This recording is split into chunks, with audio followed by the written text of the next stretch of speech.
Bonjour à tous et bienvenue dans cette matinale de Delubal Software. Donc, aujourd'hui, nous allons voir les surfaces de transfert de charge dans RFM6. Je suis Damien Tonnet, je suis ingénieur support technique chez Delubal Software au sein de la filiale française à Paris et on sera ensemble pour cette matinale. Donc, si vous avez des questions pendant la matinale, vous pouvez les poser directement via le chat, donc via l'interface de GoToWebinar. Ou bien vous pouvez nous les envoyer par mail à info@delubal.fr et on pourra y répondre juste après cette matinale.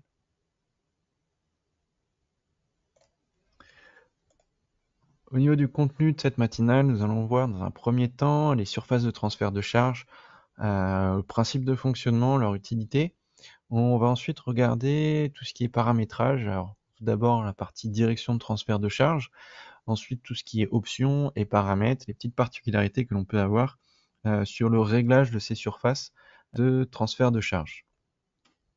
À savoir que les surfaces de transfert de charge sur RFM5, donc sur l'ancienne génération de RFM, n'existaient pas. Donc c'est une nouvelle fonctionnalité sur RFM6 et qui va vous permettre de définir différents types d'éléments pour faire du chargement. Donc on va voir ça tout de suite avec cette petite introduction sur le principe de fonctionnement de la surface de transfert de charge. Donc une surface de transfert de charge, son rôle, ça va être de pouvoir venir fermer une zone, par exemple une zone de toiture, de façade, de vitrage, de bardage, de plancher. Et cette surface-là, elle va pas apporter de rigidité au modèle. Donc l'objectif, c'est d'avoir une surface qui va pouvoir être chargée, mais sans apporter de rigidité au modèle. Ici, on prend en compte l'hypothèse que la toiture, notre façade ou notre bardage, concrètement, on ne va pas le prendre en compte structurellement pour stabiliser la structure ou pour apporter de la rigidité à la structure. C'est bien la structure principale qui sera calculée seule, mais on va représenter cette surface pour représenter cette fermeture par un bardage ou par une toiture pour venir appliquer notre chargement. Cette surface de transfert de charge qui va nous intéresser, c'est la redistribution automatique des charges sur les poutres, sur nos barres, solives, portiques, pannes, etc. Et également sur les lignes de surface, c'est-à-dire que si on a une surface de transfert de charge et que dedans on intègre par exemple une ligne qui serait une arête d'un mur ou une arête d'une surface de plancher, on pourra avoir une redistribution de charge sur cette ligne de mur ou de plancher. Également, elle pourra aussi redistribuer des charges sur des nœuds, donc en charge ponctuelle sur des nœuds soit de barre, soit sur des nœuds d'appui ou des nœuds de surface. Donc on va voir ça à travers ce petit exemple ici, que l'on traitera après dans RFM.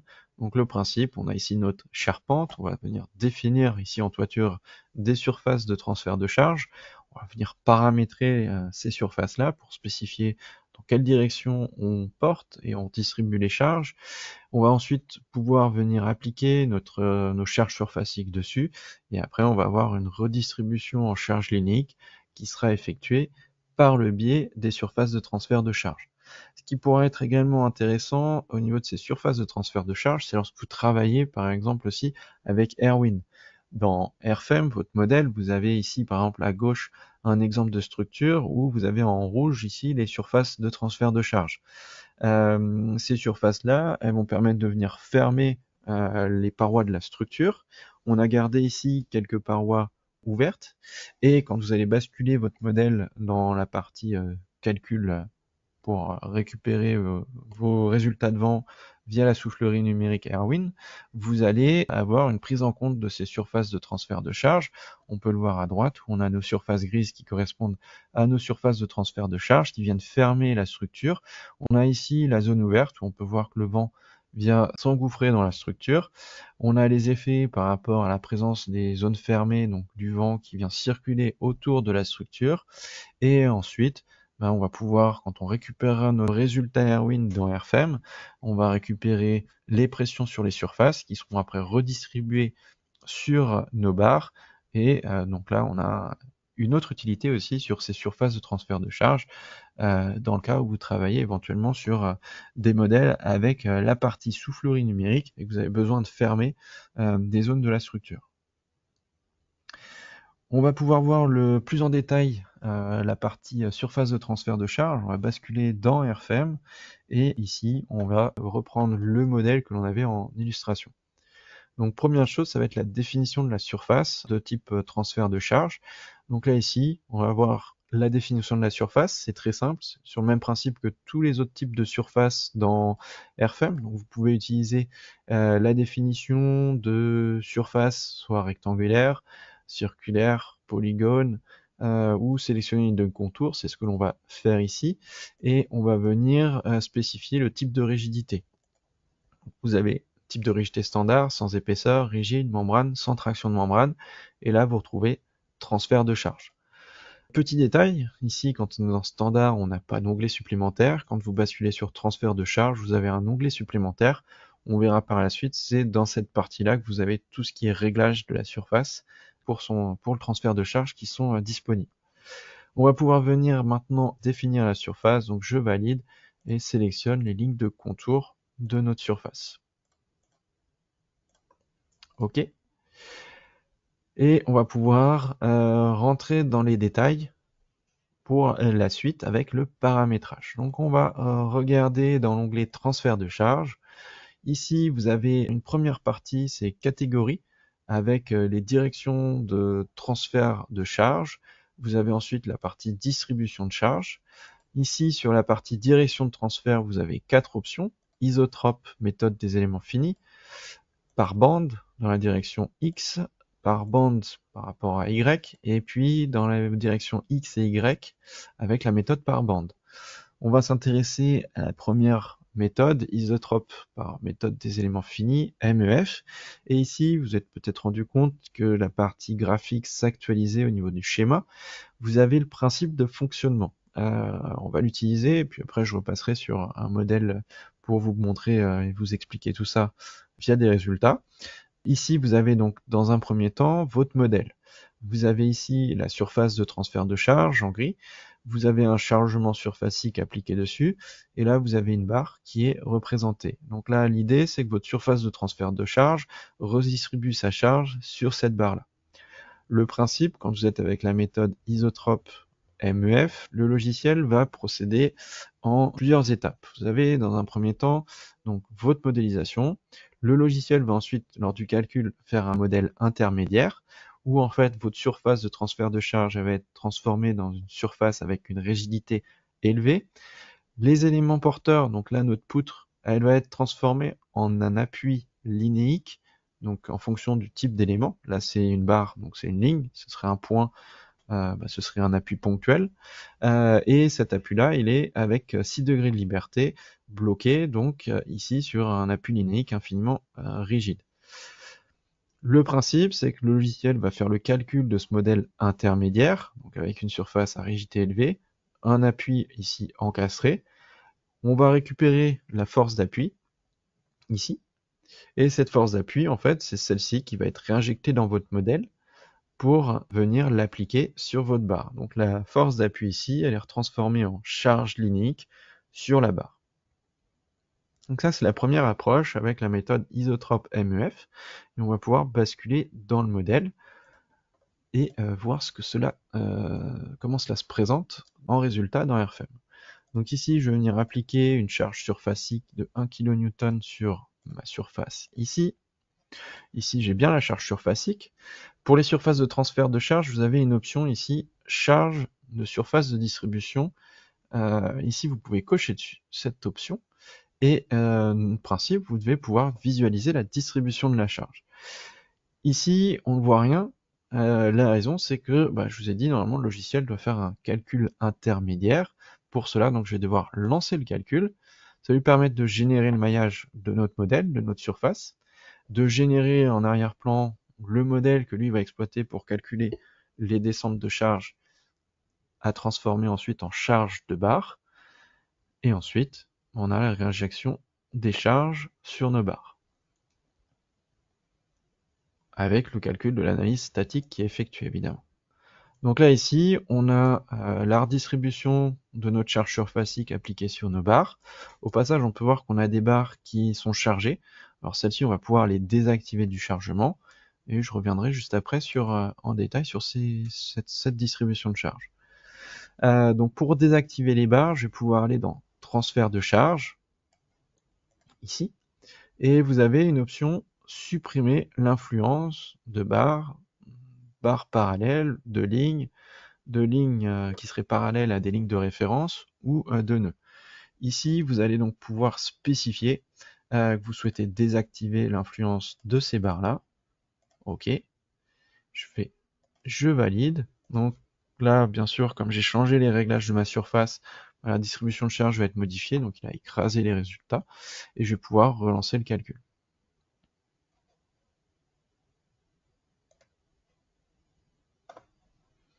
OK, donc là on a le calcul du modèle intermédiaire, et après, le calcul de l'analyse statique qui est effectué.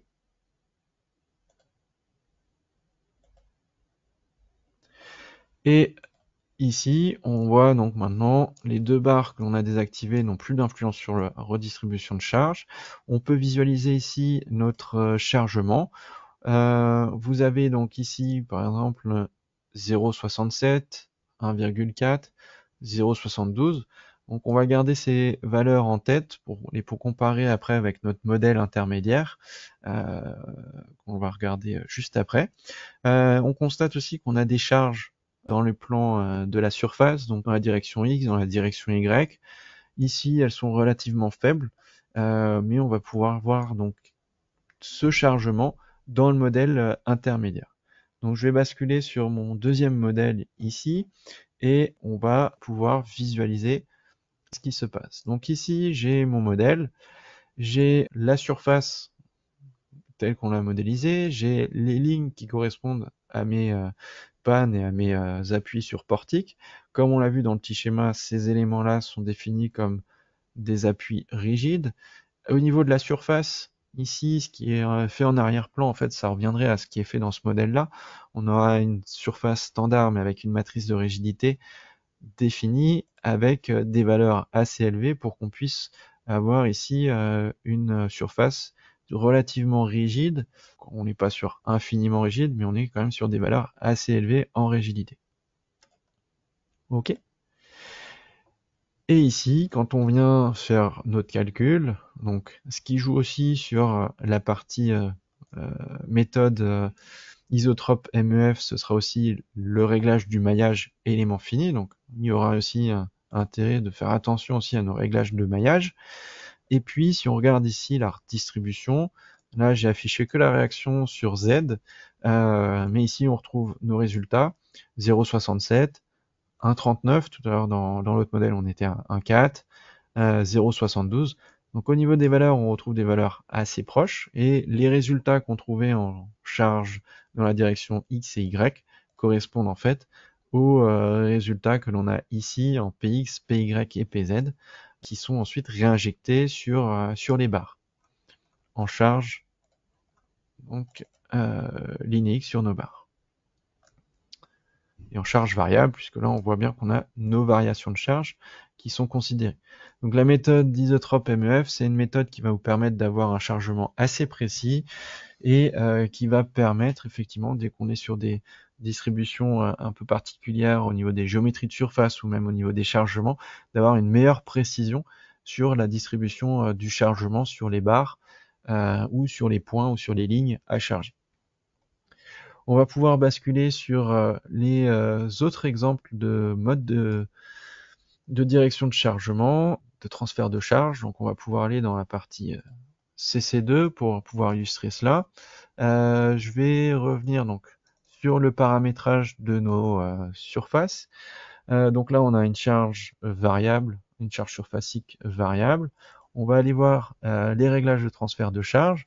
Donc tout à l'heure, on était sur la méthode isotrope MEF pour notre surface juste à côté.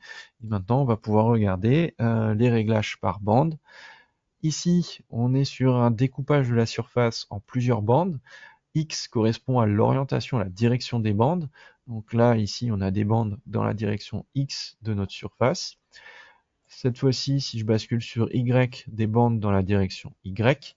Et là, des bandes dans nos deux directions pour redistribuer sur les deux directions les charges surfaciques. On va revenir sur la partie bande, je vais valider. Je vais mettre le schéma mon modèle juste à côté pour qu'on puisse voir tout de suite ce que cela a comme effet. Ici, l'axe X, c'est dans la direction du long pan, donc ici dans la direction des pannes, l'axe Y dans la direction des barres de nos portiques. Et donc si je viens regarder les effets de mes réglages ici, donc là on est en bande sur X, alors il faut juste que j'affiche la distribution de mes charges. Bande sur X, donc j'ai bien mes charges appliquées sur mes barres de portique. Si je change en bande par rapport à Y, j'applique, donc là j'ai les bandes dans la direction Y, donc j'ai un chargement sur les pannes. Et dans le cas X et Y par bande, ici, si je fais appliquer, je retrouve une variation de charge sur mes portiques et je retrouve une charge uniforme sur les pannes.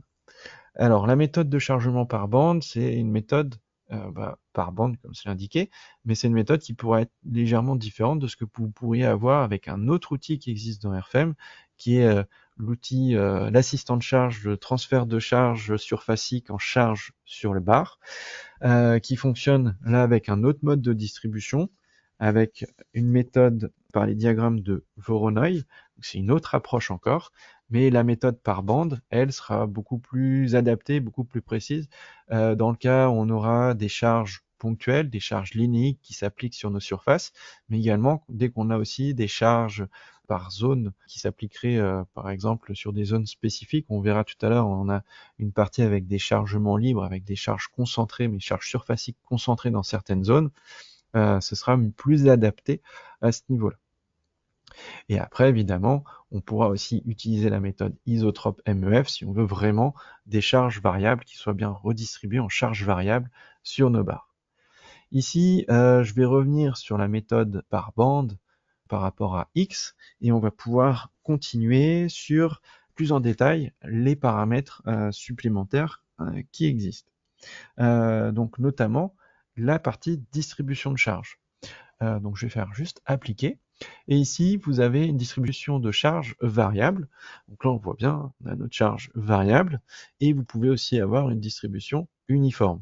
Dans ce cas-là, si j'applique, notre charge variable, elle vient être lissée et j'ai une charge uniforme qui est appliquée sur mes barres. Donc vous avez ces deux options. La méthode uniforme, ici, elle peut éventuellement servir si vous essayez de faire des calculs à la main de chargement et que vous voulez faire certaines simplifications et comparer avec le logiciel. Là, on peut passer en uniforme. Ce sera beaucoup plus simple sur des charges variables pour pouvoir les récupérer et les recalculer à la main. Donc éventuellement, on peut passer en uniforme dans ce cas-là. Sinon, on peut rester en chargement avec une distribution de charge variable. Et là, on récupère quelque chose qui se rapproche effectivement de ce qu'on a par rapport à notre charge surfacique variable qui a été définie sur cette surface. Sur les options complémentaires, on va avoir ici une case options. Alors j'ai déjà paramètres de distribution qui étaient cochés, mais vous allez avoir ici plusieurs options. Les premières options, considérer l'excentrement de la barre, considérer la distribution de section. Ça, c'est deux options qui vont avoir un effet sur l'intégration ou non de certaines barres. C'est-à-dire que si vous avez une surface de transfert de charge, vous avez modélisé initialement des barres, ces barres-là sont initialement dans le plan de la surface, mais parce que vous définissez un excentrement, du coup, ces barres-là, elles seront légèrement décalées par rapport au plan de votre surface. Si vous activez l'option considérer excentrement de barre, et considérer la distribution de section, c'est-à-dire que si vous avez une inertie variable, vous pouvez également avoir une modification d'axe. Dans ce cas-là, ça veut dire que si, en raison de l'excentrement, votre barre n'est plus dans le plan de la surface, elle pourra être désactivée du chargement. Si vous gardez l'option décocher, même si vous définissez un excentrement, le chargement restera appliqué sur vos barres avec excentrement ou distribution de section variable. On va regarder maintenant les parties paramètres de distribution avancée. Et dans cette partie-là, vous avez plusieurs points. La première partie, ce sera largeur de la bande.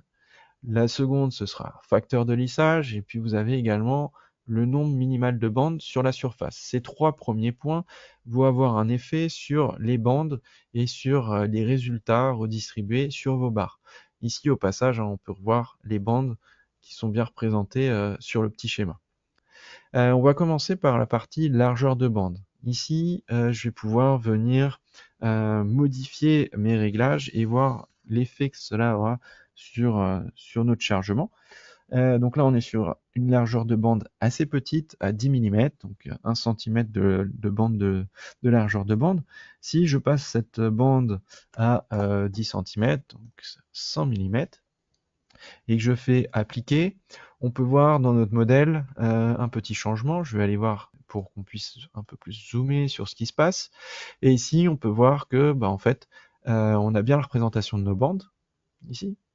Et on peut voir qu'en fait, nos bandes, c'est une succession de charges uniformes qui est redistribuée sur la barre.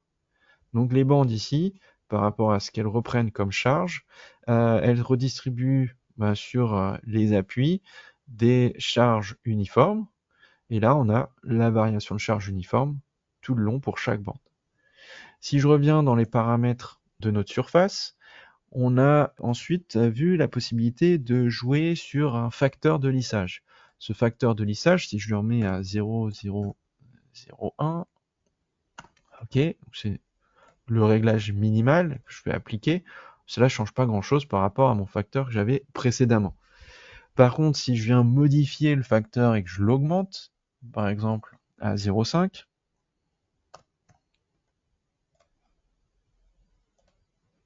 on voit que j'ai un effet du lissage, de ce facteur de lissage.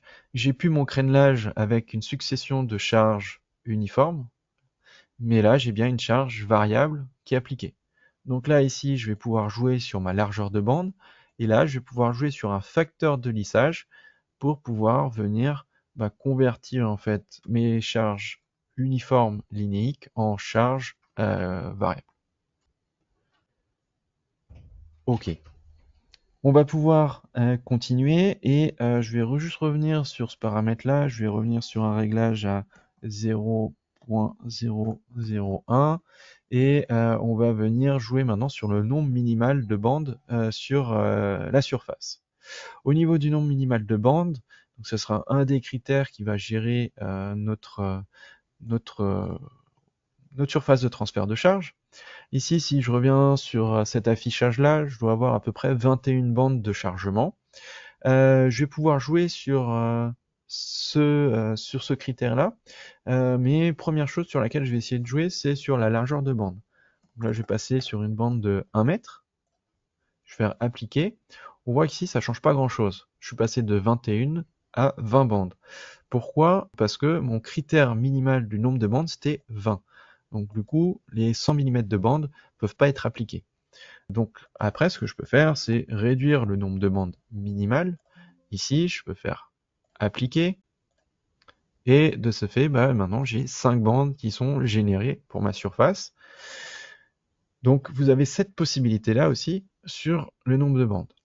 On verra plus tard que ce nombre de bandes, cette largeur de bande, pourra aussi avoir un effet sur le chargement.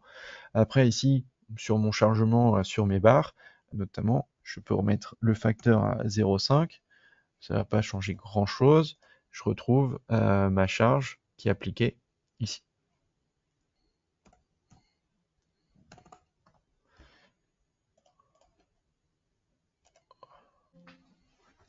Et on va pouvoir continuer. Sur les autres paramètres que l'on a, tout à l'heure je vous ai parlé de la partie définition de poids surfacique. Ici, donc, vous pouvez éventuellement activer un poids propre à votre surface. Ce poids propre, il va être caractérisé par une charge surfacique en kN par mètre carré. Ça vous permettra de, quand vous effectuez le calcul, par exemple, du CC1 sous poids propre, si c'est votre cas de poids propre avec le poids propre structurel actif, vous n'aurez pas besoin de rajouter une charge surfacique de poids propre sur votre surface manuellement, puisque là, vous pourrez directement la considérer via la définition de la surface de transfert de charge. OK? Et on va pouvoir poursuivre. Vous avez ici une partie dans les options négliger l'équilibre des moments. Alors, juste avant de regarder ça, on va juste modifier le cas de charge et on va passer sur notre cas de charge numéro 2. Je bascule dessus. Je mets en charge de surface. Ici, on peut voir que sur ce modèle-là, on a défini donc des charges libres surfaciques en certains points. On a une charge linéique, on a des charges ponctuelles, donc des charges nodales qui sont appliquées sur des nœuds. Et on va regarder ce qui se passe. Ici, si j'affiche la distribution, j'ai une distribution où, par exemple, cette charge-là, elle est positionnée aux 2/3 ici. Donc j'ai une partie de la charge qui est redistribuée par ma bande de ce côté-là sur cette poutre, une autre partie qui est redistribuée de ce côté-là. Et bien sûr, ici, je retrouve 2/3 de la charge, puisqu'on est plus proche de ce niveau-là. Là, je retrouve 1/3 de la charge. Là, j'avais une charge libre surfacique qui était positionnée au milieu. Donc là, je retrouve 50% de chaque côté. Ici, je retrouve une charge qui correspond en fait à la charge par rapport à notre définition de charge linéique, qui est reconvertie là en charge linéique sur nos barres. Et puis ici, on avait deux charges ponctuelles, deux charges nodales, une qui était positionnée aux 2/3 ici, donc on retrouve 2/3 ici et 1/3 de la charge de ce côté-là.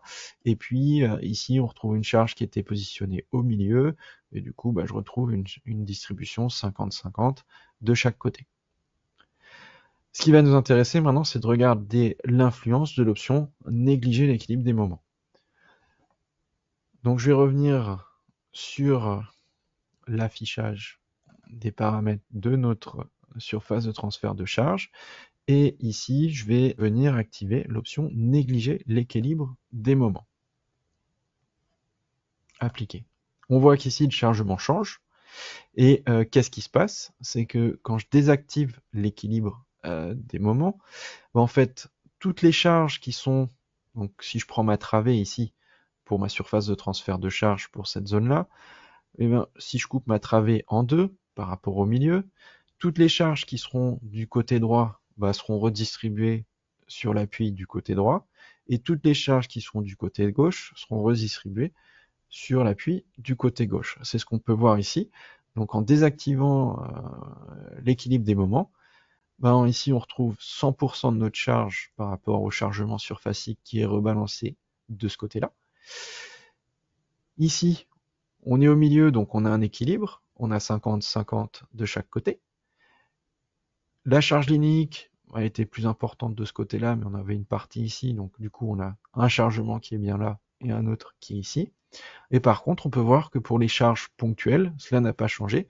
Là, j'avais pourtant une charge ponctuelle appliquée sur ce côté de la travée, mais j'ai bien ici une redistribution comme j'avais précédemment. Et même chose pour celle qui est au milieu, là je retrouve bien 50-50 à ce niveau.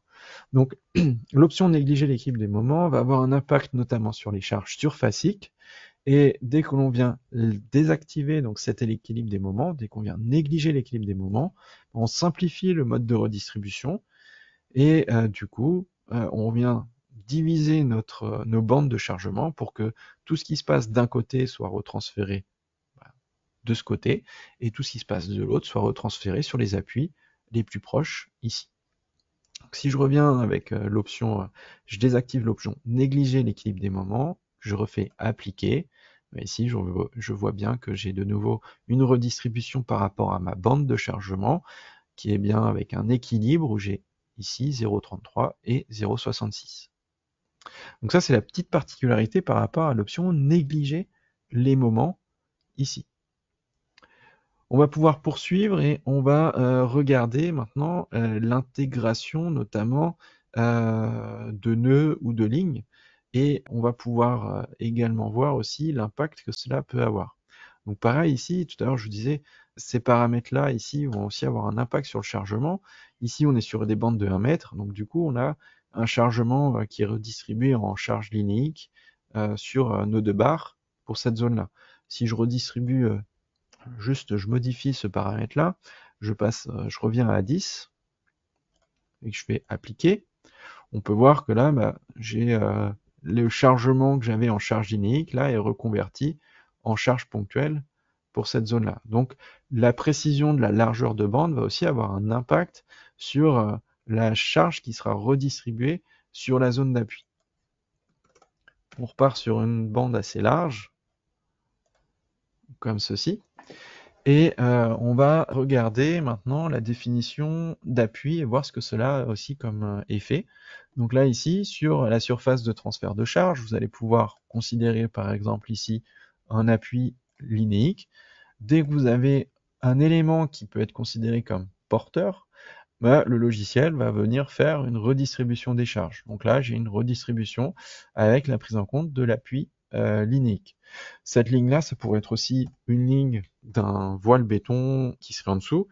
Et du coup, bah, si je veux le charger, par défaut, il viendra l'intégrer au chargement. Et après, si je veux le décharger, je pourrais exclure la ligne du chargement. Mais par défaut, dès qu'il détecte un élément comme pouvant être élément porteur, il va venir appliquer et redistribuer la charge en considérant cet élément-là. Ici, pareil, si je viens ajouter un appui ponctuel sur ce nœud, ici, je vois que j'ai une charge de 0,38. Et là aussi, bah, on l'a vu tout à l'heure par rapport aux redistributions de charges, le réglage de bande aura aussi son impact, puisque là, ici, j'ai 0,38 parce que j'ai une bande assez importante. Mais en réalité, si je viens modifier ma bande de distribution de charge en largeur et que je reviens sur une bande beaucoup plus réduite,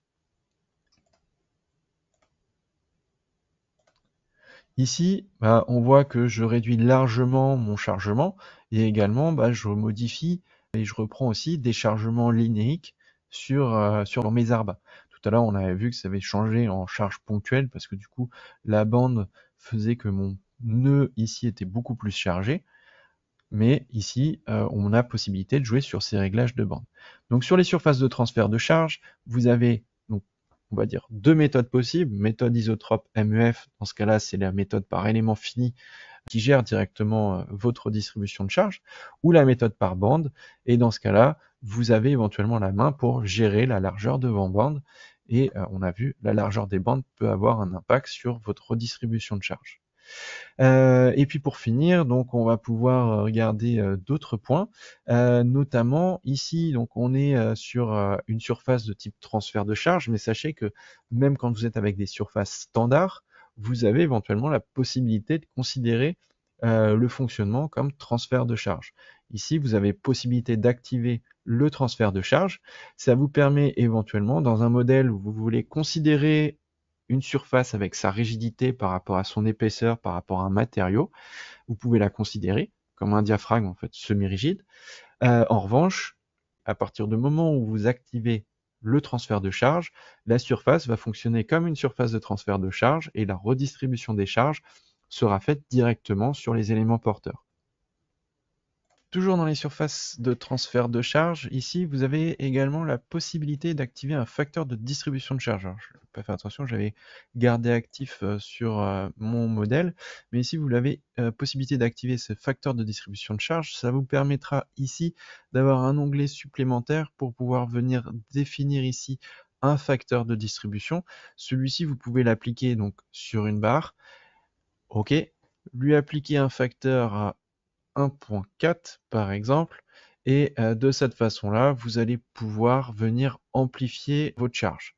Donc si je fais appliquer, ici je retrouve une amplification de ma charge, et ensuite je peux revenir à un facteur 1 si je ne veux pas l'appliquer, et je valide mon réglage, et je reviens comme à l'état initial. Ça va permettre de venir amplifier les charges sur certaines barres que l'on voudrait augmenter au niveau de l'influence du chargement sur des éléments. OK. Pour finir sur les transferts de charge, un point intéressant à savoir, c'est que les surfaces de transfert de charge, vous pouvez également les utiliser sur d'autres définitions de surface. Ici, on a travaillé sur des surfaces planes. Vous pouvez également les utiliser sur des surfaces de type quadrangle, de type NURBS, de type de révolution, tuyau. Donc là, vous avez différents types de définitions possibles. Pour cela, je vais par exemple basculer sur un autre modèle pour illustrer ce cas-là. Ok. Donc là, on est sur un modèle avec, si je masque le chargement, une structure type résille. On est sur une structure courbe. Et là-dessus, on a défini un chargement. Ce chargement, on l'a appliqué sur des surfaces. Ces surfaces correspondent à des surfaces quadrangles. On les a définis en tant que transfert de charge. De cette façon-là, je vais pouvoir appliquer une charge surfacique sur mes surfaces et cette charge-là, elle pourra ensuite être redistribuée sur mes barres et je pourrai voir la redistribution des charges sur nos barres. Ok? Donc là, on a la distribution de notre chargement sur les barres. Cela peut également être intéressant dès que vous êtes sur des géométries justement courbes, des géométries complexes, de pouvoir définir des surfaces de transfert de charge pour fermer les zones ouvertes, les zones courbes, et pouvoir appliquer après vos chargements, ou encore, on peut très bien imaginer une structure de ce type avec une structure résille, devoir la passer avec Erwin en soufflerie numérique. Là, dans ce cas-là, on va pouvoir directement et simplement récupérer les pressions de vent et les convertir en charge de barre via le type surface de transfert de charge. Voilà par rapport à ce que je pouvais vous présenter sur les surfaces de transfert de charge dans RFM6. Je vais revenir sur la partie PPT et ici on va pouvoir continuer. Donc je vous ai mis dans le PPT que vous pourrez télécharger au format PDF des liens utiles sur notamment là sur les surfaces de transfert de charge, donc des articles de la partie base de connaissances, des articles de FAQ, donc vous pourrez consulter. Vous retrouvez également sur notre site tous les outils en ligne, les outils de géolocalisation pour avoir les informations de zone de neige, zone de vent, les outils de propriété de section. Vous retrouvez aussi tous les articles de FAQ, de base de connaissances qui sont en libre accès. Vous avez également les modèles à télécharger, donc là aussi une grande quantité de modèles disponibles au téléchargement.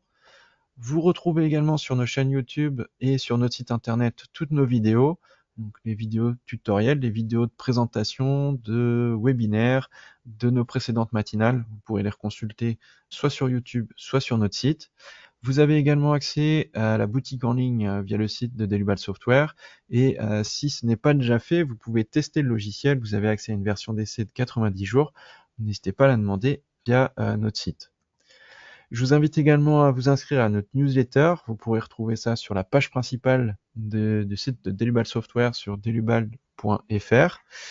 Si vous avez des questions, n'hésitez pas à nous contacter soit au numéro qui s'affiche ici, soit par mail à info@delubal.fr.